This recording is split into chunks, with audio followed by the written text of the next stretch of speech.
Welcome, everyone, to our Parent Lunch and Learn. Today, we are joined by Becca Worthington.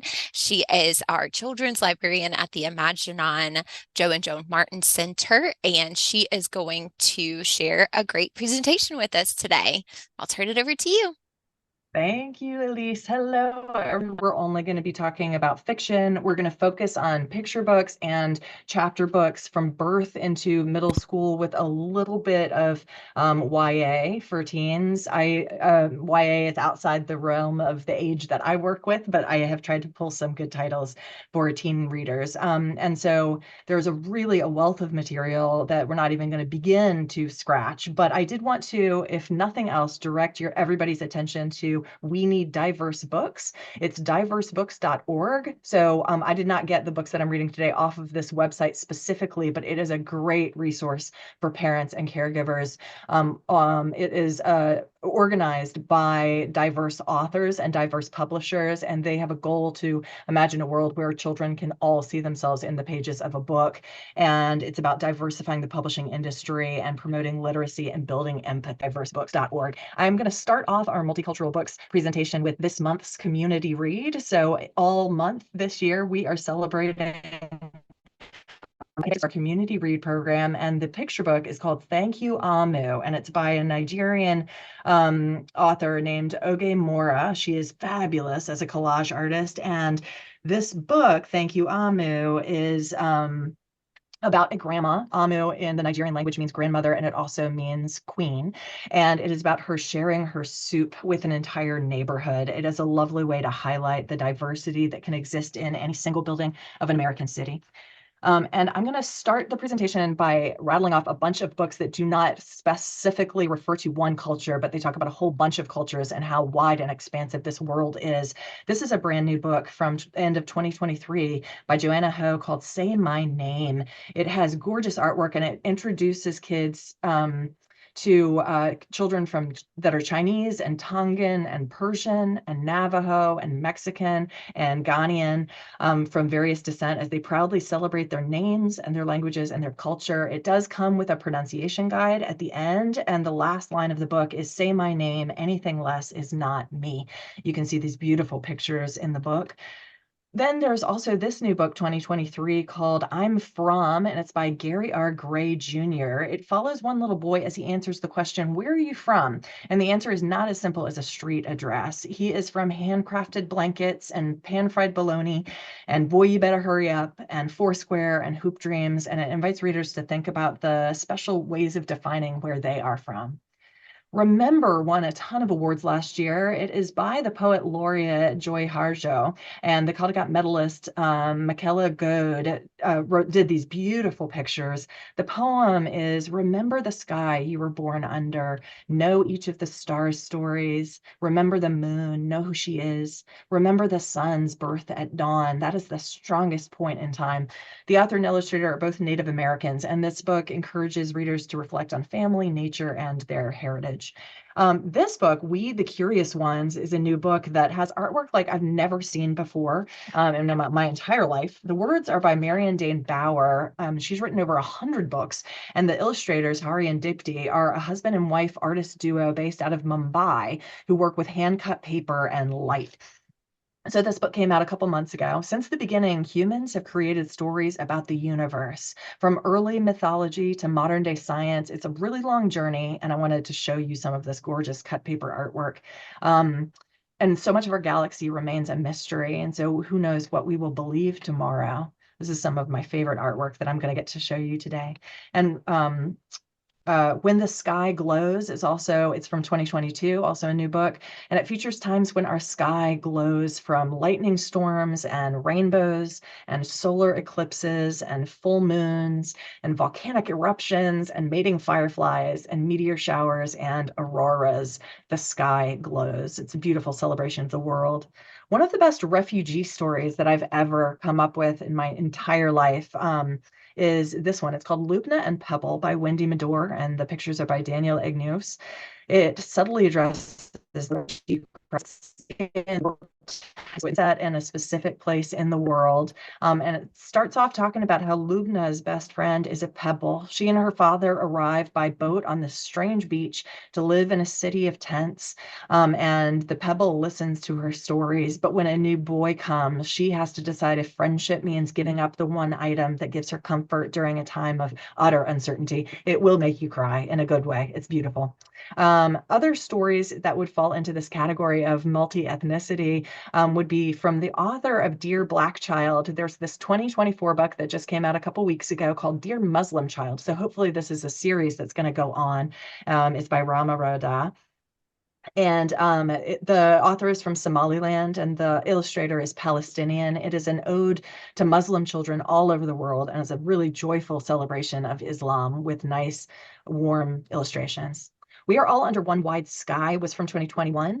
It's a really simple counting book. One wide sky, two clouds glide by, three songbirds sail the air, four fir trees over there. So you can feel the nice cadence of the language. But the songbirds that are talked about are in Paris, and the fir trees are in Norway, and the lanterns in the next page are in China. And there's very thoughtful diversity of all kinds in the artwork throughout. So that's We Are All Under One Wide Sky. One of my personal favorites is called Taking Time by Joe Loring Fisher. This was from 2020, but I still use it regularly in multicultural story times. It focuses on children in different parts of the world, taking time to appreciate the tiny wonders. And so in the artwork, each child has a very precious thing, like this little child is holding a tiny camel, and then sometimes the children are holding a pine cone or a bell off of their dog's collar. And at the end of the book, they're all playing together and they're sharing objects. And there is a world map at the back and activities on the publisher site for caregivers who want to turn it into a lesson. Wonder Walkers was published a couple years ago in 2021, and it's about two children of color who embark on something called a wonder walk, and they let their imagination soar while they look through the world in a whole new light. Are the shells the shore's necklace? Is the ocean the world's bath? Do mountains have bones? It's absolutely beautiful, and it won a lot of awards.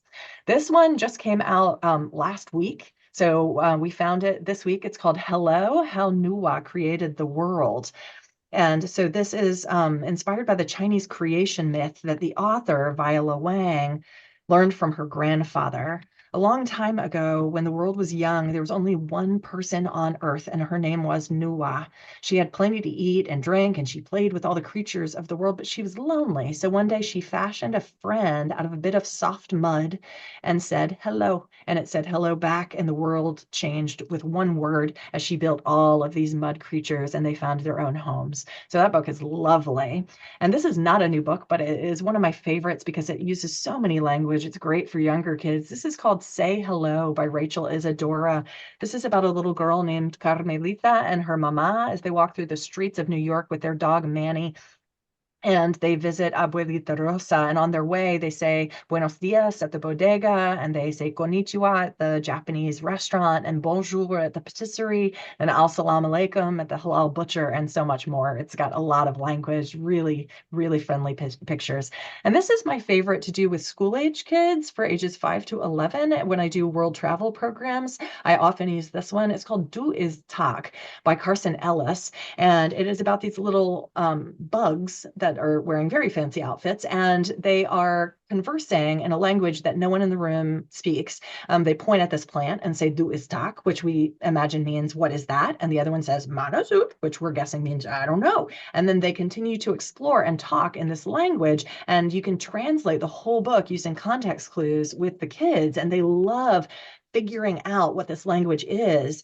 And then, like, for example, this page, you ask them what that is. They all know that's a flower, but in this book, it's called gladenboot. So now we know that the language here, gladenboot means flower. And at the end, ask the kids what language they think that they just read the book in, and they'll have all sorts of guesses. And then you let them know it was a made-up language. It's a language that doesn't exist, made up by Carson Ellis for this book. But it's a really nice way to let children know that they can experience other languages and tell stories together despite differences.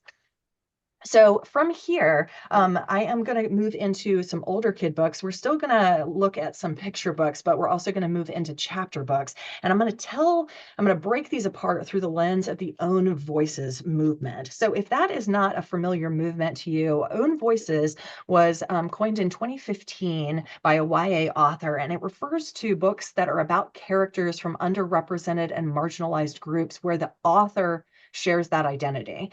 So the author is writing from their own experiences and their own perspective. Not every book I'm going to cover from here on out is Own Voices, but most of them are. And the Own Voices movement breaks into six categories. It talks about African American voices, Native American or American Indian voices, Asian Pacific Islander voices, Hispanic Latino voices, and LGBTQ plus voices and disabilities and chronic illnesses. So we're not going to cover those last two, but we are going to look at the cultural examples. Some examples of Own Voices books would be our middle grade community read book, Measuring Up by Lily Lamott. It is about a 12-year-old girl named Cece whose family immigrates from Taiwan to Seattle, and she enters a cooking competition and discovers she loves cooking. You're going to see the author photos on these slides. So if you see a picture next to the cover, that is the author who wrote the book. And so this author, Lily Lamott, is of Asian descent and loves cooking. And so this is an Own Voices book. Another example of an Own Voices book would be In the Footsteps of Crazy Horse by Joseph Marshall III. It's about a Lakota boy named Jimmy McLean who goes on a journey over summer break with his grandfather, Niles High Eagle, who tells him legends of Crazy Horse, including the Battle of Little Bighorn. Joseph Marshall III was born and raised on the Rosebud Sioux Indian Reservation, and he is a member of the Sioux tribe. An Own Voices book that would be a Hispanic and Latino voice could be something like Efren Divided by Ernesto Cisneros. I love this cover. When I use this with our fifth graders, sometimes before I talk about the book, I ask what they think it's about based on the cover, and they're often completely right. It's just a really clever cover. A friend worries about his parents. He is American born, but his parents are undocumented immigrants. And one day his worst fears come true when his ama is deported across the border to Mexico, leaving him to take care of his younger siblings. Another Own Voices book would be The Bridge Home by Padma Venkatraman, and that is her. This is about some orphans on the teeming streets of Chennai, India, homeless runaway sisters who find shelter and friendship with two homeless boys under an abandoned bridge as they scavenge the city. And it's inspired by the author's time in India working with the children there. And another Own Voices book would be When Stars Are Scattered. This was an award winner by Victoria Jameson, who's a graphic novelist, and she partnered with Omar Mohammed, who this book is about. It is about Omar and his nonverbal younger brother, Hassan, who spent most of their lives in Dadaab, a refugee camp in Kenya. And then last year's community read, Look Both Ways by Jason Reynolds, is also an Own Voices book. It's a tale told in 10 blocks about some kids who were too busy that they didn't notice a school bus falling from the sky, and some were just busy walking home. It's written by the guy who wrote the Track series, and it's told in 10 separate short stories, each from the viewpoint of a different kid walking home from the same school. So we're going to barrel through those cultural breakout sessions from the Own Voices movement. We're going to start off with African American voices, and I'm probably going to skip over a lot of these slides just so we have time to get through it. But I did want to direct anybody who's interested in learning more about African American voices to the Brown Bookshelf. It's thebrownbookshelf.com, and it is designed to push awareness to Black voices for young readers, and it focuses on picture books, middle grade, and young adult novels by Black creators. So on the newer side of things, a couple of years ago, this actress who has won, I'm on the wrong page, excuse me, one second. She is a Kenyan actress, Lupita Nyong'o, wrote Solway, which is about a girl who's darker than anyone in her family, learning to love her dark skin. And then Boogie Boogie Y'all by CJ Esperanza is a love letter to the rich culture of the boogie down Block Party Bronx through graffiti style art and a read aloud beat. There are so many fabulous books coming out. Little Black Boy and Little Black Girl, Oh, the Things You Can Do by Kirby Howell Baptiste with the Jamaican artist Paul Davy illustrating. And then this one is a brand new one. This one is called Love Lala, and it's by Nyla Blackman. She's a singer who grew up in South Trinidad, and she is the granddaughter of the legendary Ross Shorty, who is the creator of soca music. And that is him on that cover. That is a representation of him. And this is all about a girl's experience of Carnival with her papa, dancing through the streets of Trinidad and Tobago to the soca beat. It came out in 2023. Beautiful artwork about the Carnival experience. This is also a brand new book. This is called Wa Wa Goes Tawa, and this is published by in 2023 by an author illustrator from Lagos, Nigeria, named Alaba Onajin, and it's where the book is set. So it's a really simple story time about a little girl who's crying when she doesn't get what she wants, but the artwork is definitely set in Africa. It's beautiful. Another brand new book called Egyptian Lullaby by Zina Pliska and illustrated by Hatem Ali. They are both Egyptian. When her Baba's Auntie Fatma comes to visit the other side of the world, she brings a little of the old life with her. So together they drink steaming salab, and she sings a lullaby of the flowing Nile and the busy streets and the vibrant city of Cairo. Another brand new book from a couple months ago is called The Masjid Kamal Loves. The illustrator is Sri Lankan and is about an Islamic boy going to the masjid for Friday prayer. It's got beautiful repetition in it. And another brand new book is called Salat in Secret in 2023. And it's about a Muslim boy receiving his own Salat rug on his 7th birthday.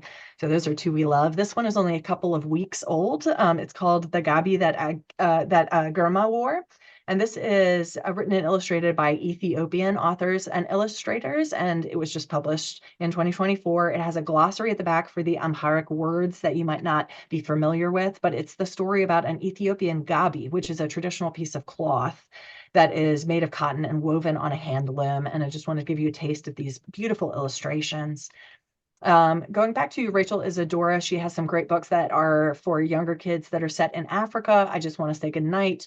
Old Nakamba Had a Farm is a sung book that uses African animals on the veld and the savannah. And then she has a whole series for elementary school kids that is traditional fairy tales that are told through African collage art. So she has a bunch of work and she's continuing to create those. Deep in the Sahara is set in Muslim West Africa. More than all the stars in the desert sky, Lala wants to wear a malafa so she can be beautiful like her mother and mysterious like her older sister and a fine lady like her cousin. This is absolutely beautiful work. And then The Proudest Blue came out a couple of years ago. It's a story of hijab and family. And the same author illustrator just came out with a follow-up picture book last year called The Kindest Red, a story of hijab and friendship. It's about two sisters on the first day of school and one's first day of hijab. Next, we're getting into some picture books, still in the African American voice experience. And so this is by Tori Maldonado. He is Black Latino, and it is about a biracial boy trying to navigate the middle grade life. He's mixed race, and he notices that he's living in a world that treats him differently than his white friends and his Black friends. And it deals with the Black Lives Matter movement. Bayou Magic is by Jewel Parker Rhodes and is a story about a girl spending her summer with her grandmother down in the Louisiana bayou. Ikenga by Nydia Okorafor is a fantasy that is set in the very real world of contemporary Nigeria. It is a superhero story about a boy whose father is the police chief of Caleria is murdered, and the son vows to avenge his death, but has not found a way to take on the powerful criminal he believes is responsible. And then he inherits a magical object, the Ikenga, that gives him superpowers. The Rick Riordan Presents imprint is part of the Disney company, and I wanted to highlight its goal is to publish great middle grade. So for our, we have a person who has joined us in person who specifically has a 9-year-old boy. This is a great series for that age range. And so it's for middle grade authors from underrepresented cultures and backgrounds to let them tell their own stories inspired by the mythology and folklore from their heritage. So I am going to cover some Rick Riordan Presents stories from various cultures. And you'll see that brand up top is how you know that they're part of that experience. So this one is called Tristan Strong Punches a Hole in the Sky. It's by Kwame Mbalia, and he was one of our Epic Fest authors here at Imaginon last year. So he has been in our building. He is wonderful. He's been in our schools. And this is about a seventh grader, Tristan Strong, who's dreading going to spend a month on his grandparents' farm in Alabama. But his first night there, he accidentally rips a hole in the sky and unleashes a burning sea full of haunted bone ships and iron monsters. So Greek myths are great, but this is the mythology of Western Africa gods Naomi and Anansi mixed with African American folk legends like John Henry and Brer Rabbit. And it is a whole series. He is still writing, he's still continuing this series. So hop on board. And also, it's being published as a graphic novel series as well as chapter books right now. This is a fabulous author named Renee Watson. She has published a lot of books that I'm not going to delve into detail today, except for Some Places More Than Others is a cultural experience of a girl's life in Harlem. But all of these books are good for the young kids and middle grade. And then she also has some new teen books that have come out, including Black Girl, You Are an Atlas, which is a collection of semi-autobiographical poems, and Love is a Revolution, which is a love story about how beautiful plus size girls are. So she is writing a lot of great content. This is Jerry Craft. He is a graphic novelist who won a bunch of awards for his first graphic novel, New Kid, about a light skinned Black child going to an art school. And it was followed up with Class Act. And now last year, there's the third in that series, School Trip, just came out. So hopefully he continues this series as well. Jacqueline Woodson has created so much wonderful picture book and chapter book and teen experiences about the African American voice. And her biography that's about her life is called Brown Girl Dreaming, written entirely in verse. And Harbor Me is absolutely fantastic. But also wanted to bring your attention to her 2023 book called Remember Us. It is the summer before Sage starts seventh grade. And as house after house burns down, her Bushwick neighborhood gets referred to as the matchbox in the local newspaper. And while Sage prefers to spend her time shooting hoops with the guys, she's also still trying to figure out her place inside the circle of girlfriends that she's known since childhood. And the last book that I wanted to talk about in the African American Voices section is one of the best books I've read in years. It is called Ain't Burned All the Bright, and it is a collaborative experience with Jason Reynolds and Jason Griffin that just came out last year. And it's a smash up of art and text for for tweens and teens that captures what it's like to be Black in America right now. It is 300 pages long, but it's only 10 sentences. It's mostly artwork, and it is absolutely stunning. And it takes place in the pandemic and talks about the Black pandemic experience, and also talks about those Black Lives Matter movements that happened in 2020. I highly recommend. Now moving into Native American and American Indian voices, wanted to highlight some brand new picture books. This is one that just came out in 2024 called Rock Your Mocks. And this is an intertribal author and a a Chickasaw illustrator. And it's a book that celebrates the power and joy of wearing moccasins all year round and the native pride that comes with them. This Is How I Know was published in 2021 by an Anishinaabe author and an Ojibwe artist, and it is a bilingual story poem about seasons and the time spent with indigenous knowledge keepers near the Great Lakes. So you can see that colorful artwork there. Berry Song won a bunch of awards in 2022, including the Caldecott for its artwork. On an island on the edge of a wide, wild sea, a girl and her grandmother gather gifts from the earth. They are getting salmon from the stream and herring eggs from the ocean, and in the forest there is a world of berries. Fry Bread has won a bunch of awards. It's a great storytime book, a Native American family story by Kevin Noble Mallard, and it's illustrated by Juana Martinez Nial. Fry Bread is time, Fry Bread is art, Fry Bread is everything about Native American food. And then, of course, We Are the Water Protectors won a ton of awards a couple years ago in 2021. It tells the story of a young Ojibwe girl and her people as they take on the black snake of an oil pipeline threatening their way of life. And Michaela Good's artwork is absolutely stunning. If you want resources for a publisher that is doing a lot for the Native American experience, Heart Drum is a HarperCollins imprint, and they're publishing specifically Native American authors for ages 8 and up. So fewer picture books and more early readers and chapter books and YA. And I definitely wanted to bring attention to the YA book Firekeeper's Daughter because it won the award 2 years ago for the best YA book of the year. It is about an 18-year-old girl named Donis Fontaine who's never fit in either in her hometown or the nearby Ojibwe reservation. And she dreams of a fresh start at college, but when family tragedy strikes, then she has to put her future on hold to look after her fragile mother. Even though that came out a couple of years ago, its sequel, Warrior Girl Unearthed, just came out in 2023, and it takes place 10 years later. So everyone's excited about that. I Can Make This Promise by Christine Day. She is an enrolled citizen of the Upper Skagit tribe. Edie has always known that she is half Native American, even though her mom was adopted by a white couple and she has no connection to her birth family. But one summer, Edie discovers a box hidden in the attic full of old photos of a woman who looks just like her. Could this woman be the Native American family that Edie never knew? And why have her parents kept it a secret? Um, wouldn't be doing it justice to this category if I didn't talk about The Absolutely True Diary of a Part-Time Indian. It's won every award possible, and it actually is one of the most frequently banned books of all time. It's by Sherman Alexie, and it is loosely based on his life. It's about Junior, a budding cartoonist growing up on the Spokane Indian Reservation, who is determined to take his future into his own hands. So he leaves his school. He leaves the school on the res to attend an all-white farm town school where the only other Indian is the school mascot. And this is some of the artwork that is included in the book. This is another of those Rick Riordan Presents books. You can see that symbol up top, Race to the Sun by Rebecca Roanhouse. The author is half Black and half Spanish Indian, and she's from the Owinga Pueblo. It's an adventure that captures Navajo mythology about the changing woman and the rock crystal boy and the glittering world and the hero twins. I'm going to skip a couple. All these are very good to know about. Indian No More. Res Dogs came out in 2021 by Joseph Bruchac. He is a wonderful Native American author from the Abenaki tribe. And this is about a girl who's staying with her grandparents on the reservation when all of a sudden all travel shuts down because the coronavirus pandemic. So this is a very recent book about what it's like to be on an Indian reservation during the pandemic.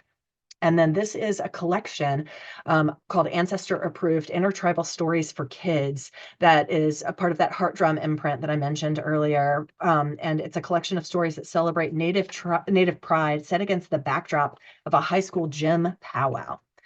So now we're moving into Asian and Pacific Islander voices.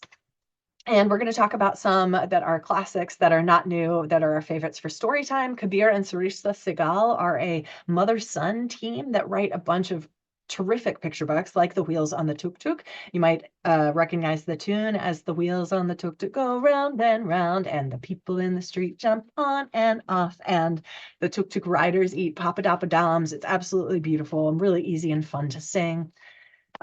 Same author team, different illustrator, wrote another sung book called Thread of Love that is sung to the tune of Frere Jacques about Raksha Bandhan, and it has illustrations on the back for how to make a Rakhi, which is that little bracelet that the girl was making for her brother. So not to make you listen to my singing, but just so you get a sense of how it goes. While you're dreaming, I will start making you a rocky thread of love, thread of love. So it's a really beautiful little book. And then again, same author team, but a different illustrator, Vashti Harrison, Festival of Colors, about two kids, Chintu and Minthu, pressing petals for the holy celebration. A brand new book just came out a couple months ago called A Dupatta Is. This is by a Pakistani author and a Canadian Punjabi illustrator, and it's about dupattas, the traditional South Asian shawls, and how they carry the sounds and smells of identity. A dupatta is shape, a dupatta is beauty. There's so many new picture books coming out that are about the Asian and South Asian experience. Bindu's Bindis, Ani Dreams of Biryani, and then The Tray of Togetherness is a new one that is about family traditions surrounding the Lunar New Year. And I definitely wanted to bring up this one that just came out in 2023 called Boys Don't Fry. And this has a Malaysian main character. Jen wishes his family would ask him to help prepare the Lunar New Year feast, but boys or babas never get asked, only nonyas, the girls, until now. So I love that title, Boys Don't Fry. And more Asian food books, just so delicious. Dumplings for Lily, Dim Sum, Here We Come, which is just a couple months old. And then this one, which came out in 2024, about a month and a half ago, is called Soul Food, but it is a pun, as you can see from the title. It's about a young biracial girl who is joyfully celebrating both her Black and Korean cultures the best way she knows how, with the irresistible power of food. Um, these are in the last couple of years a wonderful series, Eyes That Kiss in the Corners and Eyes That Speak to the Stars, which are beautiful celebrations about Asian eyes. And then the new companion piece to both of those just came out a couple months ago, and it's called Eyes That Weave the World's Wonders. Same author, illustrator, and it's about an adoptee who notices her eyes look different from her adoptive parents. So that same beautiful artwork, but a brand new book in that series.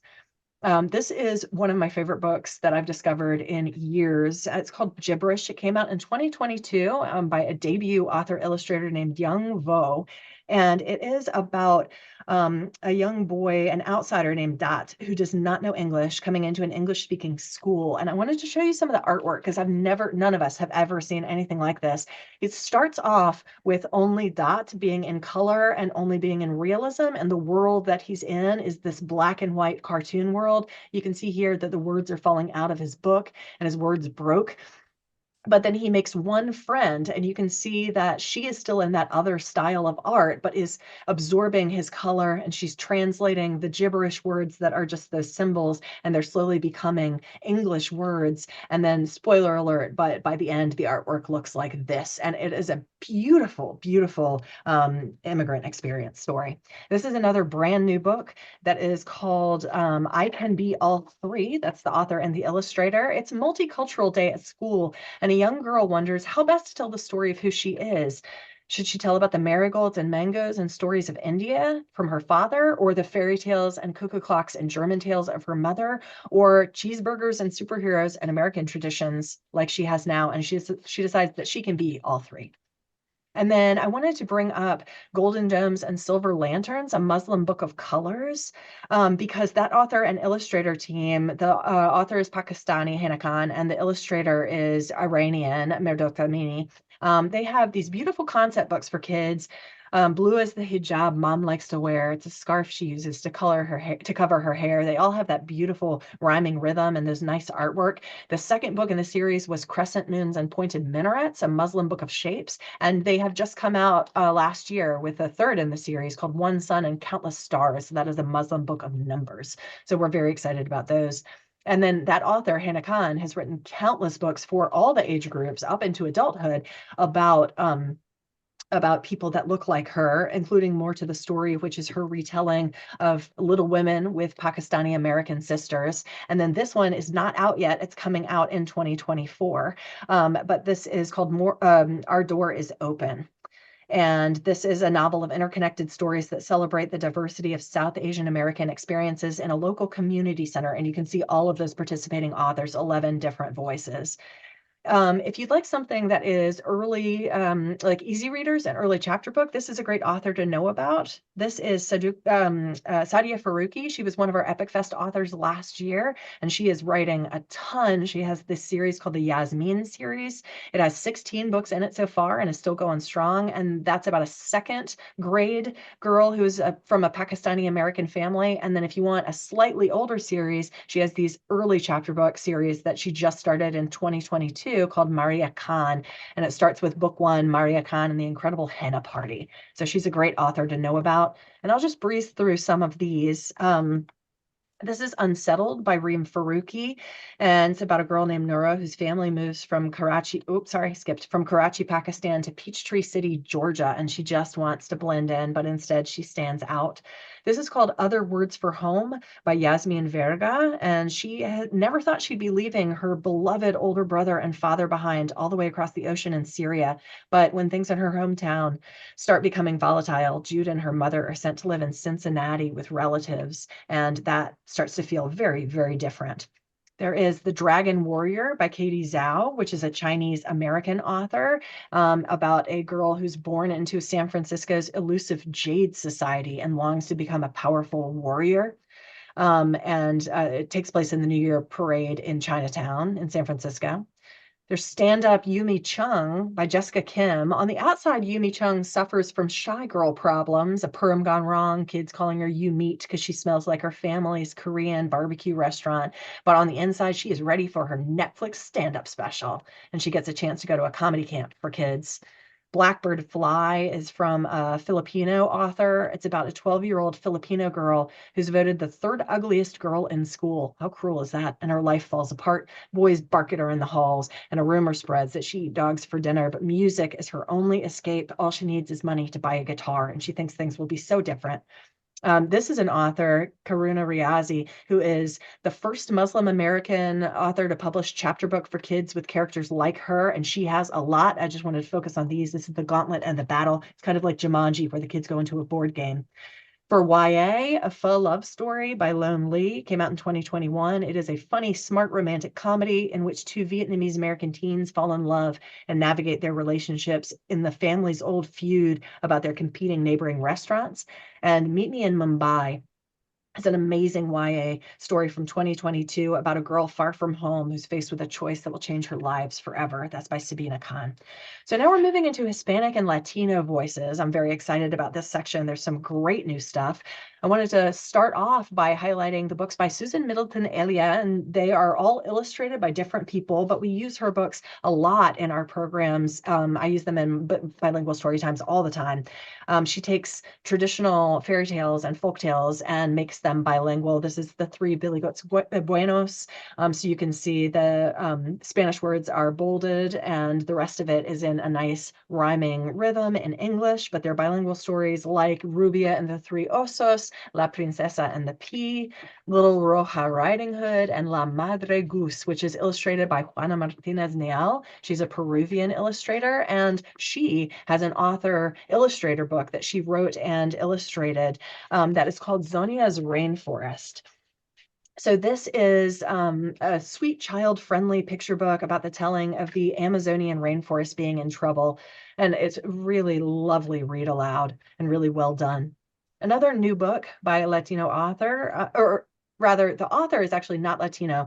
This is called Tomatoes in My Lunchbox. It came out in 2022, and the author is Cypriot. So she's from Cyprus, which is in the middle of the Mediterranean. And her name is Constantia Manoli, but it's illustrated by a Latinx illustrator, Magdalena Mora, who's fantastic. It's about a child newly arrived in another country who feels displaced and lonely and a little bit scared. On our first day of school, her name doesn't sound right when it's coming out of her teacher's mouths and her students' mouths. And she knows she doesn't fit in, especially when she takes a tomato from her lunchbox and eats it whole, and she can feel her classmates staring at her. But even though they don't understand her, it is a story about friendship. So that's Tomatoes in My Lunchbox. Also, that same illustrator, but a different author. This is a brand new book by Stephen Breseño called The Notebook Keeper, a story of kindness from the border.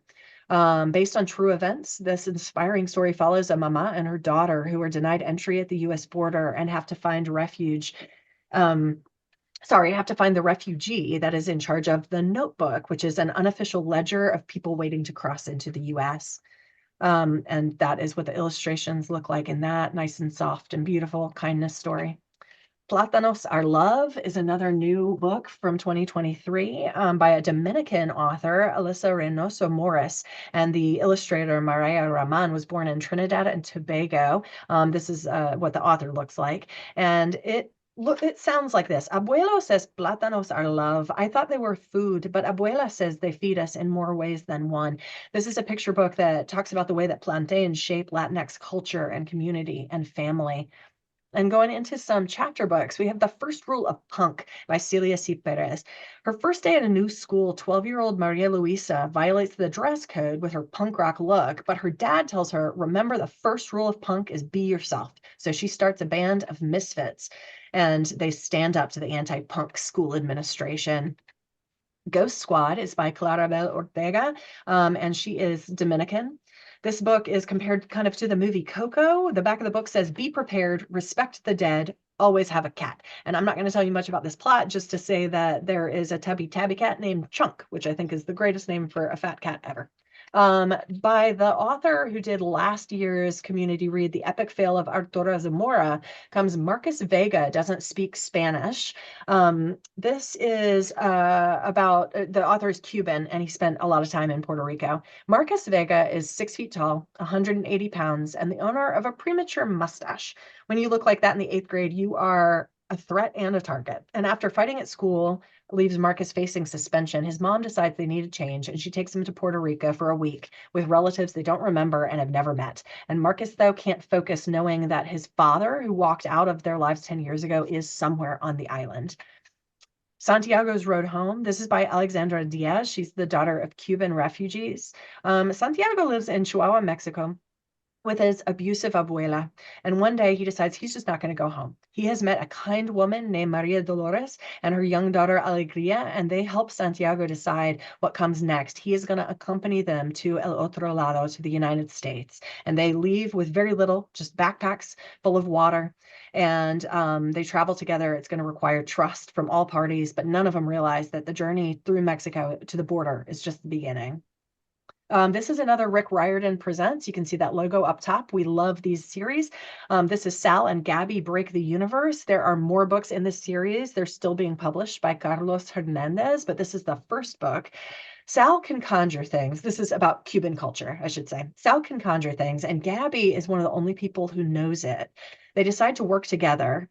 The only problem is their manipulation of space and time is sort of putting the whole universe at risk. This is another Rick Riordan Presents series, and this is The Storm Runner by J.C. Cervantes. This is a take on Mayan mythology, and it's full of magic and gods and monsters and volcanoes and ancient prophecies.